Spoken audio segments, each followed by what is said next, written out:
सबसे पहले विभिन्न आदिनम से जुड़े आप सभी पूज्य संतों का मैं शीश झुकाकर अभिनंदन करता हूं। आज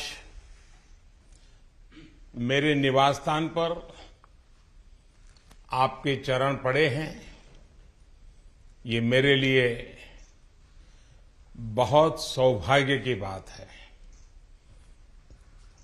ये भगवान शिव की कृपा है जिसकी वजह से मुझे एक साथ आप सभी शिव भक्तों के दर्शन करने का मौका मिला है। मुझे इस बात की भी बहुत खुशी है कि कल नए संसद भवन के लोकार्पण के समय आप सभी वहां साक्षात आकर के आशीर्वाद देने वाले हैं। पूज्य संतगण, हम सभी जानते हैं कि हमारे स्वतंत्रता संग्राम में तमिलनाडु की कितनी महत्वपूर्ण भूमिका रही है। वीर मंगई वेलु नाचियार से लेकर मर्द भाइयों तक,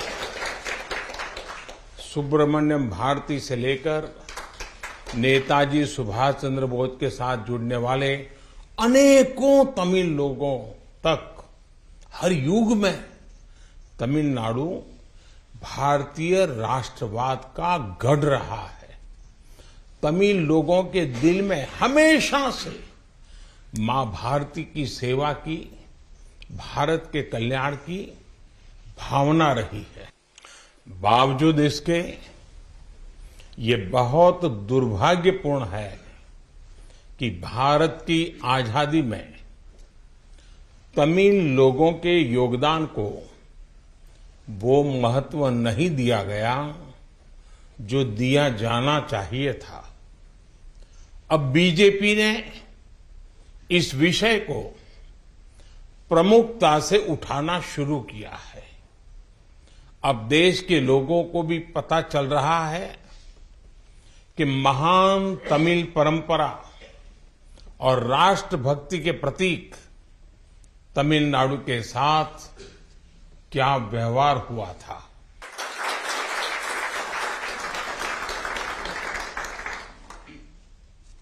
जब आजादी का समय आया तब सत्ता के हस्तांतरण के प्रतीक को लेकर प्रश्न उठा था।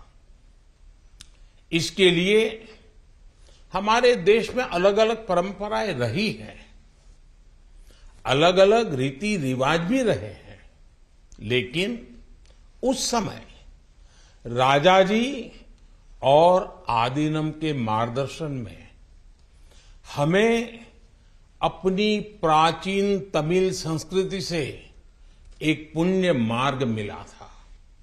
ये मार्ग था सेंगोल के माध्यम से सत्ता हस्तांतरण का। तमिल परंपरा में शासन चलाने वाले को सेंगोल दिया जाता था। सेंगोल इस बात का प्रतीक था कि उसे धारण करने वाले व्यक्ति पर देश के कल्याण की जिम्मेदारी है और वो कभी कर्तव्य के मार्ग से विचलित नहीं होगा। सत्ता हस्तांतरण के प्रतीक के तौर पर तब 1947 में 1947 में पवित्र तिरुवावड़ुतुरई आदिनम द्वारा एक विशेष सेंगोल तैयार किया गया था। आज उस दौर की तस्वीरें हमें याद दिला रही हैं कि तमिल संस्कृति और आधुनिक लोकतंत्र के रूप में भारत की नियति के बीच कितना भावुक और आत्मीय संबंध रहा है। आज उन गहरे संबंधों की गाथा इतिहास के दबे हुए पन्नों से बाहर निकलकर एक बार फिर जीवंत हो उठी है। इससे उस समय की घटनाओं को समझने का सही दृष्टिकोण भी मिलता है और इसके साथ ही हमें ये भी पता चलता है कि सत्ता के हस्तांतरण के इस सबसे बड़े प्रतीक के साथ क्या किया गया। मेरे देशवासियों, आज मैं राजा जी और विभिन्न आदिनम की दूरदर्शिता को भी विशेष तौर पर नमन करूंगा। आदिनम के एक सेंगोल ने भारत को सैकड़ों वर्षों की गुलामी के हर प्रतीक से मुक्ति दिलाने की शुरुआत कर दी थी। जब भारत की आजादी का प्रथम पल आया, आजादी का प्रथम पल, वो क्षण आया, तो ये सेंगोल ही था जिसने गुलामी से पहले वाले कालखंड और स्वतंत्र भारत के उस पहले पल को आपस में जोड़ दिया था। इसलिए इस पवित्र सेंगोल का महत्व सिर्फ इतना ही नहीं है कि ये 1947 में हस्तांतरण का प्रतीक बना था। इस सेंगोल का महत्व इसलिए भी है क्योंकि इसने गुलामी के पहले वाले गौरवशाली भारत से, उसकी परंपराओं से स्वतंत्र भारत के भविष्य को कनेक्ट कर दिया था। अच्छा होता कि आजादी के बाद इस पूज्य सेंगोल को पर्याप्त मान सम्मान दिया जाता, इसे गौरवमय स्थान दिया जाता, लेकिन ये सेंगोल प्रयागराज में आनंद भवन में वॉकिंग स्टिक यानी पैदल चलने पर सहारा देने वाली छड़ी कहकर प्रदर्शनी के लिए रख दिया गया था। आपका ये सेवक और हमारी सरकार अब उस सेंगोल को आनंद भवन से निकाल कर लाई है। आज आजादी के उस प्रथम पल को नए संसद भवन में सेंगोल की स्थापना के समय हमें फिर से पुनर्जीवित करने का मौका मिला है। लोकतंत्र के मंदिर में आज सेंगोल को उसका उचित स्थान मिल रहा है। मुझे खुशी है कि अब भारत की महान परंपरा के प्रतीक उसी सेंगोल को नए संसद भवन में स्थापित किया जाएगा। ये सेंगोल इस बात की याद दिलाता रहेगा कि हमें कर्तव्य पथ पर चलना है, जनता जनार्दन के प्रति जवाबदेह बने रहना है। पूज्य संतगण, आदिनम की महान प्रेरक परंपरा साक्षात सात्विक ऊर्जा का प्रतीक है। आप सभी संत शैव परंपरा के अनुयायी हैं। आपके दर्शन में जो एक भारत श्रेष्ठ भारत की भावना है, वो स्वयं भारत की एकता और अखंडता का प्रतिबिंब है। आपके कई आदिनम के नामों में ही इसकी झलक मिल जाती है। आपके कुछ आदिनम के नाम में कैलाश का उल्लेख है।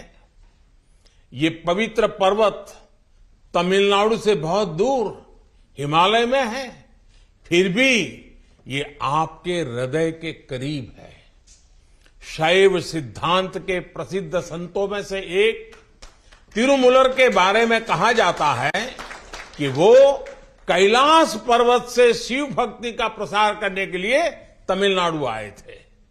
आज भी उनकी रचना तिरुमंदिरम के श्लोकों का पाठ भगवान शिव की स्मृति में किया जाता है।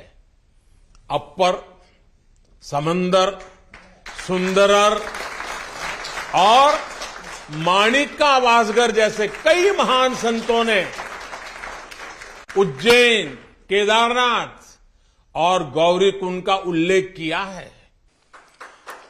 जनता जनार्दन के आशीर्वाद से आज मैं महादेव की नगरी काशी का सांसद हूं, तो आपको काशी की भी बात बताऊंगा। धर्मपुरम आदीनम के स्वामी कुमार गुरुपरा तमिलनाडु से काशी गए थे। उन्होंने बनारस के केदार घाट पर केदारेश्वर मंदिर की स्थापना की थी। तमिलनाडु के तिरुपन्नदारु में काशी मठ का नाम भी काशी पर रखा गया। इस मठ के बारे में एक दिलचस्प जानकारी भी मुझे पता चली है। कहा जाता है कि तिरुपन्नदारु का काशी मठ तीर्थ यात्रियों को बैंकिंग सेवाएं उपलब्ध कराता था। कोई तीर्थ यात्री तमिलनाडु के काशी मठ में पैसे जमा करने के बाद काशी में प्रमाण पत्र दिखाकर वो पैसे निकाल सकता था। इस तरह शैव सिद्धांत के अनुयायियों ने सिर्फ शिव भक्ति का प्रसार ही नहीं किया, बल्कि हमें एक दूसरे के करीब लाने का कार्य भी किया। पूज्य संतगण, सैकड़ों वर्षों की गुलामी के बाद भी तमिलनाडु की संस्कृति आज भी जीवंत और समृद्ध है, तो इसमें आदीनम जैसी महान और दिव्य परंपरा की भी बड़ी भूमिका है। इस परंपरा को जीवित रखने का दायित्व संत जनों ने तो निभाया ही है, साथ ही इसका श्रेय पीड़ित, शोषित, वंचित सभी को जाता है कि उन्होंने इसकी रक्षा की, उसे आगे बढ़ाया। राष्ट्र के लिए योगदान के मामले में आपकी सभी संस्थाओं का इतिहास बहुत गौरवशाली रहा है। अब उस अतीत को आगे बढ़ाने, उससे प्रेरित होने और आने वाली पीढ़ियों के लिए काम करने का समय है। पूज्य संतगण, देश ने अगले 25 वर्षों के लिए कुछ लक्ष्य तय किए हैं। हमारा लक्ष्य है कि आजादी के 100 साल पूरे होने तक एक मजबूत, आत्मनिर्भर और समावेशी विकसित भारत का निर्माण हो। 1947 में 1947 में आपकी महत्वपूर्ण भूमिका से कोटि कोटि देशवासी पुनः परिचित हुए हैं।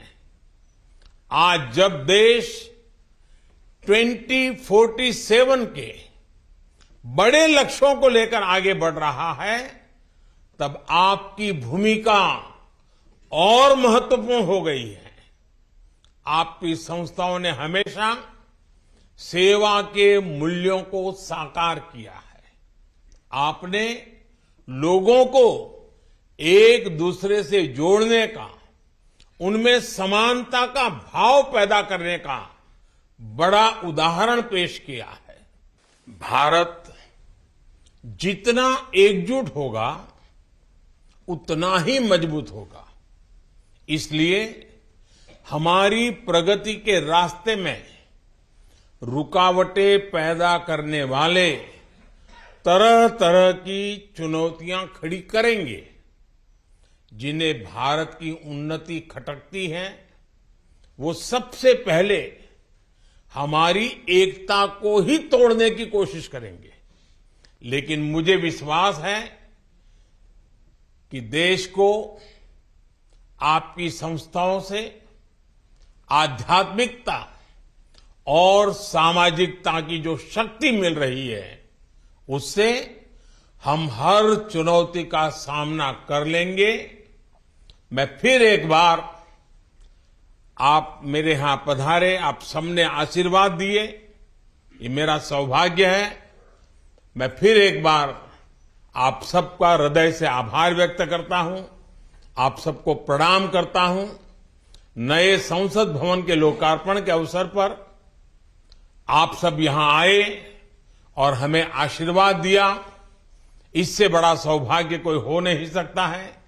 और इसलिए मैं जितना धन्यवाद करूं उतना कम है। फिर एक बार आप सबको प्रणाम करता हूं। ओम नमः शिवाय।